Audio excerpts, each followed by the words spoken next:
All right. I just have to say that you're always so positive and look so happy and have this energy about you that is rare, very rare that you meet people like you. So are you always happy? No, or are you just hiding it? That you know, it's funny. It's I think I look at the world through a lens of comedy, right? So my natural reaction is always, no matter when something happens, and I can't even help it. It's why is that funny? You know, so even at a funeral, I can't help but think why that's funny, you know? So it's extremely helpful for me just psychologically that no matter what's going on, I can't keep my mind from finding jokes. You know, so it's a beautiful way to stay joyous and positive. I know, yeah. You should have classes doing that. Yeah. So playing this character who obviously lost a child, is like so much tragedy surrounded by him. Did that, as a dad yourself, did that, you know, was it hard for you to play something like that? You know, it's you know, when I was doing Collateral Beauty, it was. You know, the in the film, the character is dealing with the loss of a child. And in real life, I was, you know, dealing with my father's mortality. So we had an opportunity to prepare for the character. And while I was preparing for the character, I was dealing with, you know, him having to accept his impending death, right? So in that preparation and that time that we spent together was such a beautiful way to get deeply and powerfully inside of a character, you know. So I hope when people see the film, they can feel the depth and emotional authenticity of what I was trying to deliver. It was very emotional to watch it. All right, thank you. But I think it's so good that someone makes a movie about grief, because it's so difficult to talk about grief and absolutely. death. Yeah. What is your relationship with death? Do you think about it at all, or do you try not to think about it? You know, I never did. You know, I never did. And you know, even when I took Collateral Beauty, it wasn't something I was thinking about. It was something that was, oh wow, it's a great idea, and this film is beautiful. It's New York. It has the magical qualities. And then as I got into the process, I started actually, you know, thinking about what it meant and what we were actually saying, and the existential issues connected to love, time, and death. You know, so it was. It's something that I think about more now than I did prior to making the film. So how do you tell your kids about death? You know, that's one of the things when you're a kid, you think you're never going to die. Yeah, that's for sure. But at one point in your life, you start understanding, like, oh, okay, we're just here for like this period of time. Yeah, we only here for a couple minutes, you know. Yeah.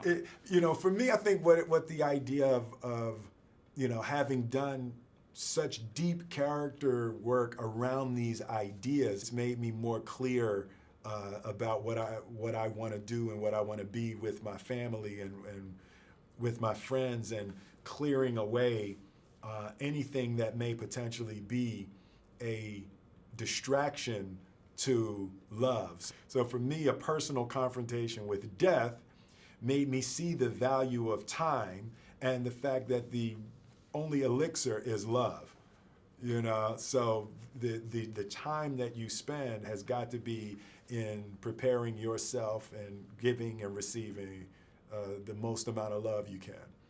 But it being in this industry, talking about love and distractions and everything, it's very distractive to be a part of the whole showbiz world. Yeah, so how do you keep it real?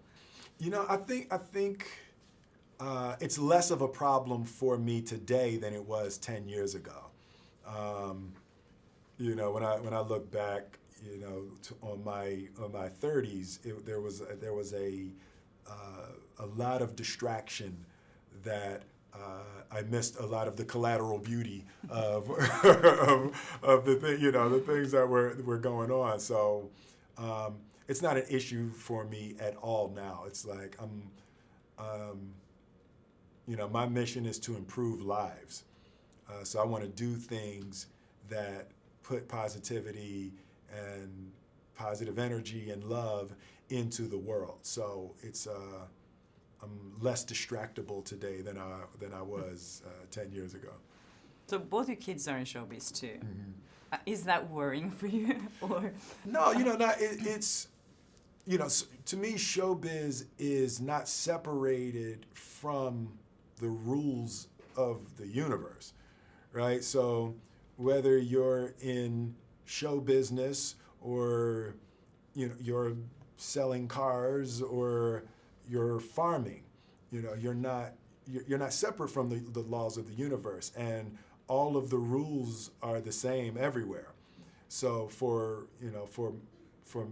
my children, the most important thing is that they be encouraged to fully and thoroughly be themselves, no matter what.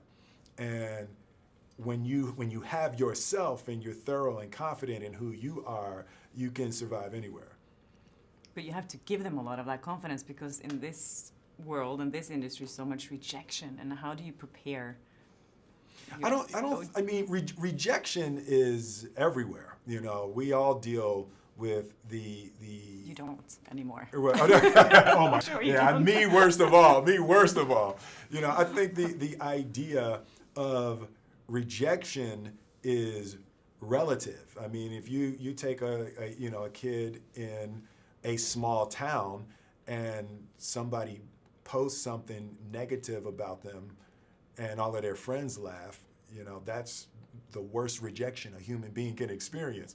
It's not, for that kid, it's not any less than for my kids who read it on a comment page. It's emotionally, it's the same. My kids grew up in this world, so they're much more acclimated to the difficulties of this world, but it doesn't make it emotionally more difficult or more painful than for any other child who has to deal with it. Great, thank you so Thank much. you It was so much. lovely to Thank see you. you again. I Absolute want another pleasure. hug now. Hi there, thanks for watching my interview. I hope you liked it, and if you did, there might be some other interviews you like on my channel. So please subscribe by clicking this button down here, and hopefully I'll see you again. Thanks again for watching. Bye.